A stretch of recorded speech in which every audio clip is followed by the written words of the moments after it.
All right, welcome everybody. I'm Ed Cruz, and this is the last lesson. We are going to continue the final set development video. This is episode 44, shake and bake. Is that right? Yeah, shake and bake, sorry. Shake and bake. Basically, the idea and premise behind shake and bake, and it's not that you haven't done it in the other self-developments where you can adjust that, but basically using your footwork to move you back and forth, testing the center of gravity, going forward, back, forward in different manners.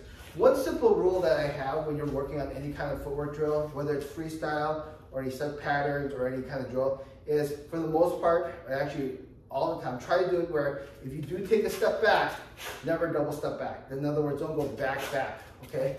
Step back, go forward right away. Half adjustment, go forward right away. Brace, go forward afterward, but never go back, okay? For the most part, you don't want to do that. So in this particular drill, if we close the gap, imagine you close the gap, I close the gap, top punch, right? I maintain, right? I maintain the distance, I break the distance and back. So bracing. So close the gap, shake and bake back and forth. You can do it different ways, right? So here I do a 3-angle step, step slide to maintain it, and backward brace. Or you can do a 3-angle step, backward brace, forward brace, right? These are different variations using different steps. But the main idea and premise behind the shake and bake is basically forward, back, forward, backward, backward, right? Constantly shaking it back and forth to test whether or not your center of gravity can look like. So in other words, if I take a forward step back, right, I'm going to go the opposite, brace back, and I can brace forward too. So if your center is really good, you don't look like this, shaking back and forth. If your center is good, when you take a step, 1, 2, 3, you maintain that center of gravity all the time. So variations could be like this: forward step, right, backward, forward step again, right?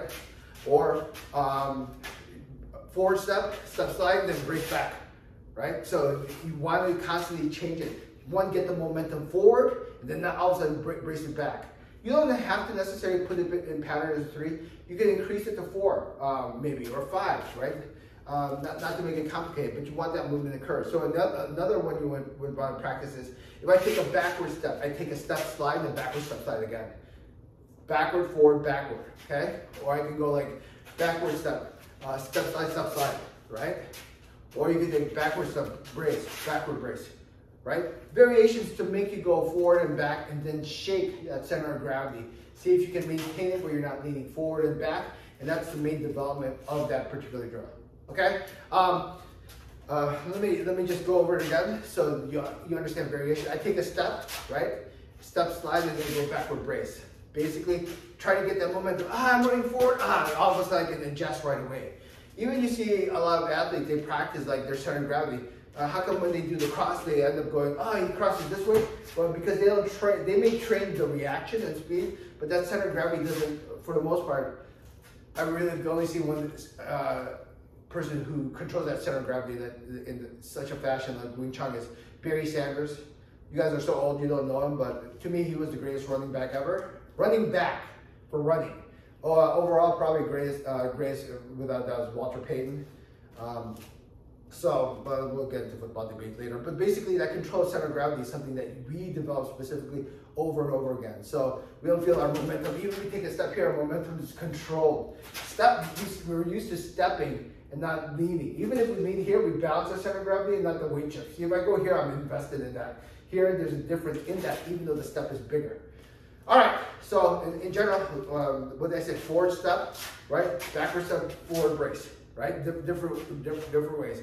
Or if I brace back, right? Step slide, backward step slide. If I brace back, forward brace, backward brace, right? So basically, whatever pattern you can think of, and I give more leeway in this, shake it back and forth, right? The only difference was when I did the one example is I created forward momentum, step, and then backward right away. That's a good way to test it as well. But the main rule is, 1 step back only, always go forward after that. All right.